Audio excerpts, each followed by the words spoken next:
What's going on, everybody? Josh Engleman here for Stokastic.com. Back again with my NBA DFS contenders on DraftKings for Wednesday, March 5th. Now be sure to hit that like button, subscribe to the channel, hit the notification bell so you know when everything goes live. Follow me on Twitter at Josh Engleman. That's where you get the top 10s on DraftKings, FanDuel, and that's where you get the updates later in the day. I'm going to be adding more details to my Twitter thread every day. I'm happy to take your questions. If you're interested in where somebody else ranks or what's going to happen based on news throughout the day, if you want to know that, hit me up on Twitter at Josh Engleman. But for now, Spencer Dinwiddie is on the outside looking in. Dallas Mavericks are thin. Who will be my favorites? My top 5 plays of the day? It's time to find out. First up at number 5, I'm going to Nikola Jokic. I don't think anybody's going to have much of a problem with this one. He's 12,200, center only, projected for 29 points, 12 boards, 10 assists, 2.5 stocks, 65 fantasy points. However, he is questionable today, but he's got Joval on the opposite side. Really hope Jokic plays. Happy to pay up. We're going to have more than enough value to make $12,200 works. You need 70 out of him, but it's Jokic. Would that even be surprising? That's like a barely above average game for him. I mean, we're projected for 65 fantasy points. You only need 6 more. 43% chance of 71, 25% optimal. We need him in the game, but the matchup is awesome. Next up at number 4, I'm looking at Chet Holmgren. Very interesting matchup here for OKC against Memphis because Memphis plays at the fastest pace in the league, and Jaren Jackson Jr. is out, which means their defense is going to look a little bit worse. Chet, power forward, center eligible, 7,300, projected for 18 points, 9 boards, 3 assists, 4 stocks. 41.5 fantasy points. The goal is 47.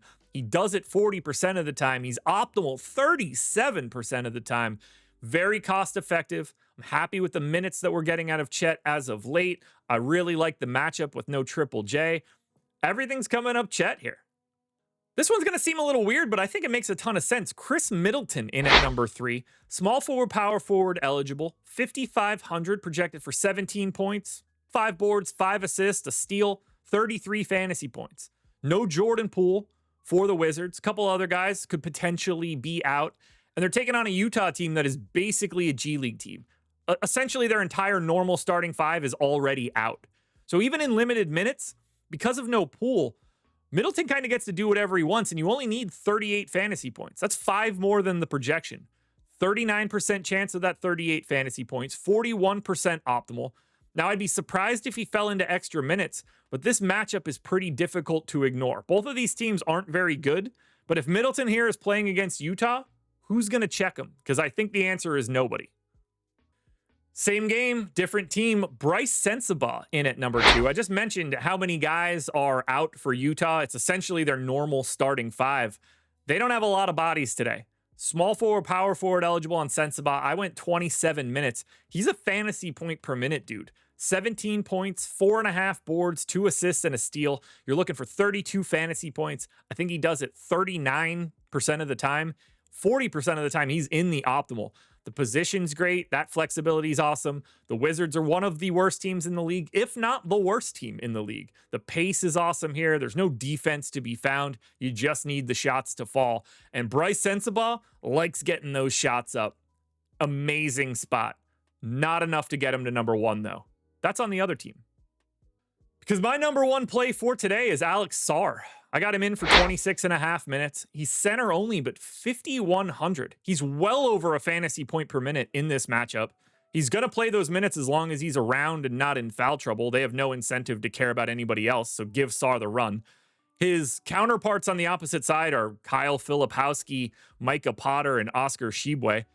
This is an amazing spot for Alex Sarr. 15 points, 7 boards, 2.5 assists, 2.5 stocks, 32 fantasy points, but the goal is 36.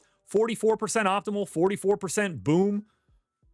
He's the best play of the day, at least as of right now. Now, we're going to create a bunch of value because of the Q tags, but Alex Sarr's not leaving the top 5. The matchup is great. The pace is great. His minutes are awesome, and his price is probably $1,000 cheaper than what it should be today.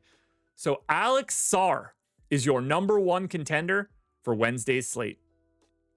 Alrighty, folks, that will do it. Those are my NBA DFS contenders on DraftKings for Wednesday, March 5th. like button. Follow me on Twitter at Josh Engleman for any of the updates to this Contenders video. We've got a hell of a slate on our hands. A lot of back-to-backs, a lot of Q tags. It's going to look different by the time we get to lock. Make sure you're watching all of our content tonight live, 3 hours straight on our YouTube channel.